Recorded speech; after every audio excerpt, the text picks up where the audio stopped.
Good morning, everyone. It's Michelle with makingmemorieswithmichelle.com, and today I am going to make for you this wonderful little treat box that would be perfect for, little chocolates or little treats. I happen to have some ladies coming over tomorrow. We're doing a Galentine's night, not a Valentine's night, and so I promised them no hearts, no cupids, no anything remotely Valentine's-y. And in keeping with my product of the week this week of butterflies, I thought we would make these little gusseted bags so I can fill them with some some chocolates for tomorrow. All right, so let's get started. First, I want to show you what our template is going to look like. This is what we're going to create out of an 11 by 8 1/4 piece of cardstock. So I've gone ahead and made our template so that you can see ahead of time what it is we're going to create.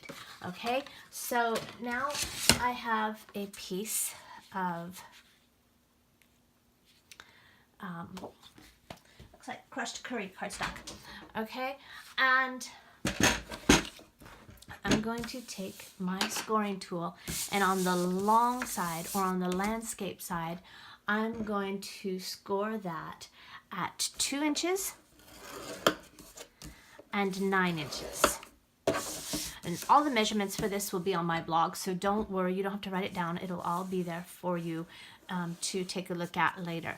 Here, and then on the short side or the portrait side, I want you to score down at 2, 4, 6, and 8, and that's going to be a very tiny little sliver of a piece, and that's going to be our tab where we put our adhesive.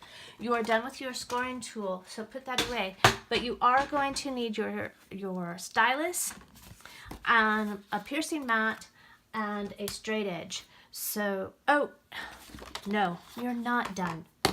Most sorry about that. All right, come back. Put it back on portrait mode with the little tab to the right. So you've got 2, 4, 6, and 8 with that little strip over there. And will you please now go from 1 inch to about 7. So 1 down, whoops, hold my paper. 1 to about 7. And again at 5, we're going to make down to 7. Okay, just eyeball it. It doesn't need to be exactly. Now you don't need your scoring tool. Now you need your piercing mat and a straight edge. And this is my square that I use when I quilt. And at those 1 and 5 inch marks, you're going to come down and make a diagonal. So from the tip of that down to, I'm going to use the small ball on my stylus, come down to the corner, and do that again on this side. So center to corner, and this is how we make those gussets. Okay,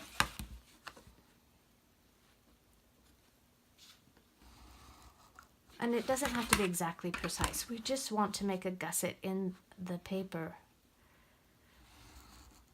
Okay, wonderful.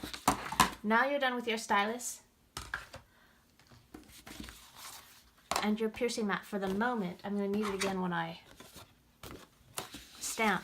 So now fold on all of the lines that go straight down, all the way down the paper. So 2, 4, 6, and 8. And that little one is a little tough, so you might have to use your fingers to hold on to it. Then on your 2 and 9 on the opposite side. Now, let's see, where are my snips? Here they are.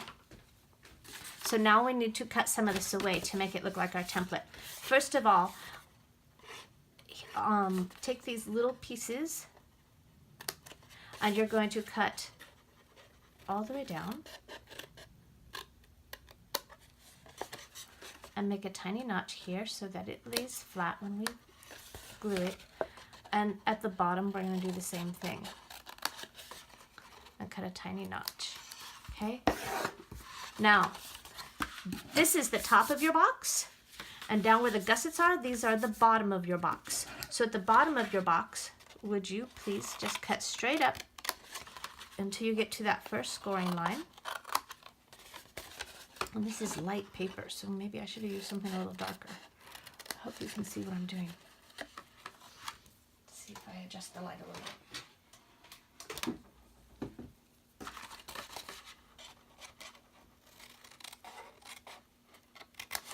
Okay, and then I'm going to just notch those a little bit so that it lays flat when we glue those flaps.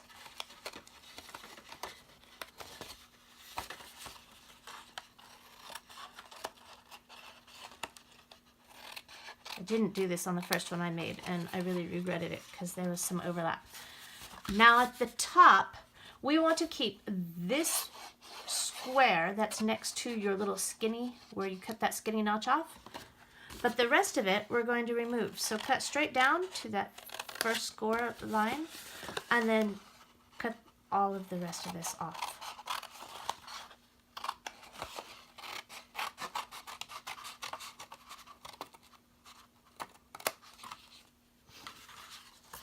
So now it looks like our template. This is going to be the flap that folds over. This is your front panel. So I've already gone ahead and cut a piece of the Botanical Butterflies Designer Series paper. And I'm going to adhere that to my front panel.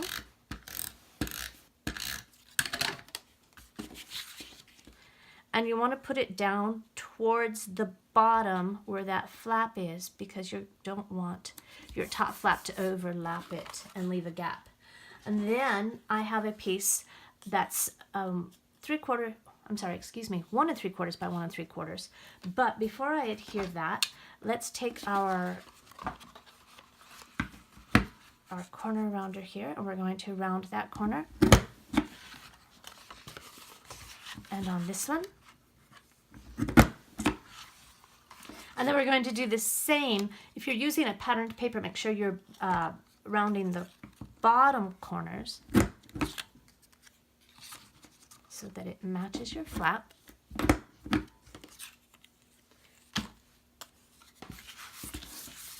And that's going to adhere right here.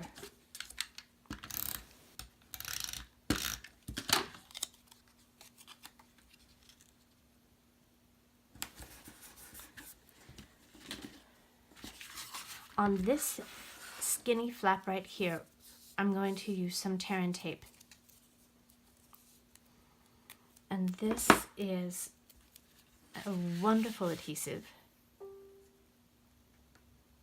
And I just know that anytime I use it, it's going to just, everything's going to just stay closed. Stay exactly where it should. And I like it better than liquid glue because it's not so messy.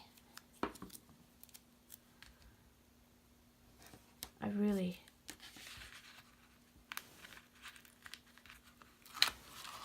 now this is going to be a little bit longer or wider perhaps than your paper, so just whoops,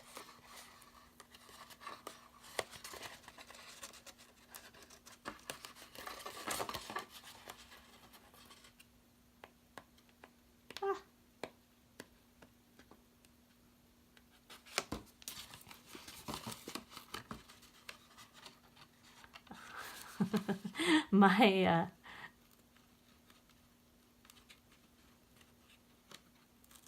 there we go. Sorry about that. That's when you need your take your pick tool, and mine's downstairs. Oh goodness, someone must be walking outside. The dogs are barking. So that tear and tape might be a little bit wide. That's okay. Just fold it back onto itself, and then lay that flat, and then just fold this right over. Okay, like that. Now you can fold your sides in, and this one's going to go, oh, I don't like the way that looks. All right. Oh my goodness. You know, if anybody walks their dogs out in front of the house my two have to protect me from everything. And I thought they were sound asleep, so I thought this was a good time to do this. Okay, so now we've got that, and then what you do on the side is just pinch in and fold it up with your fingers. Okay, so now I have this panel and this panel, and it matches right here. We need a little bit of this pretty Whisper White natural cotton ribbon, and my shears. I'm just going to cut off the length. Now, I'm not going to tie this too tight because I still have to go fill it with something. I'm going to have to go find some non-Valentine's chocolates. Maybe I'll pop over to Trader Joe's and see what they've got.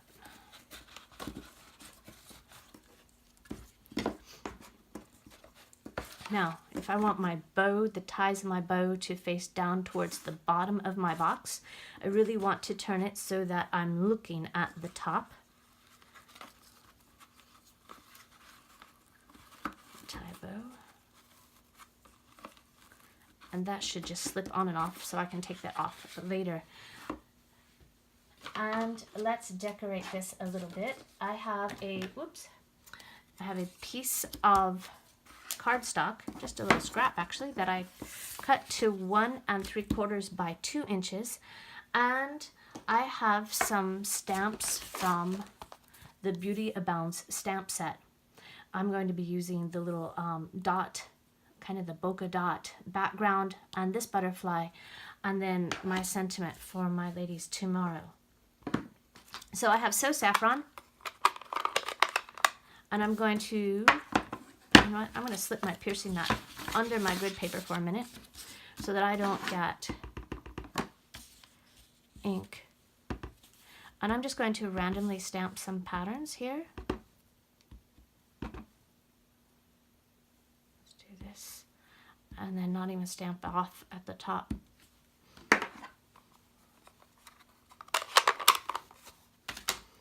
Then I'm going to take my butterfly stamp in Highland Heather.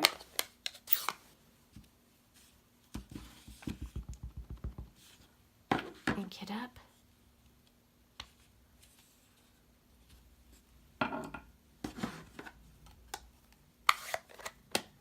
And then for my sentiment, I chose the For You stamp.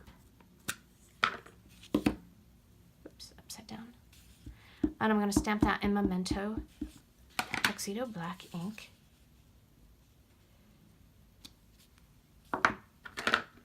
Doesn't that look like spring?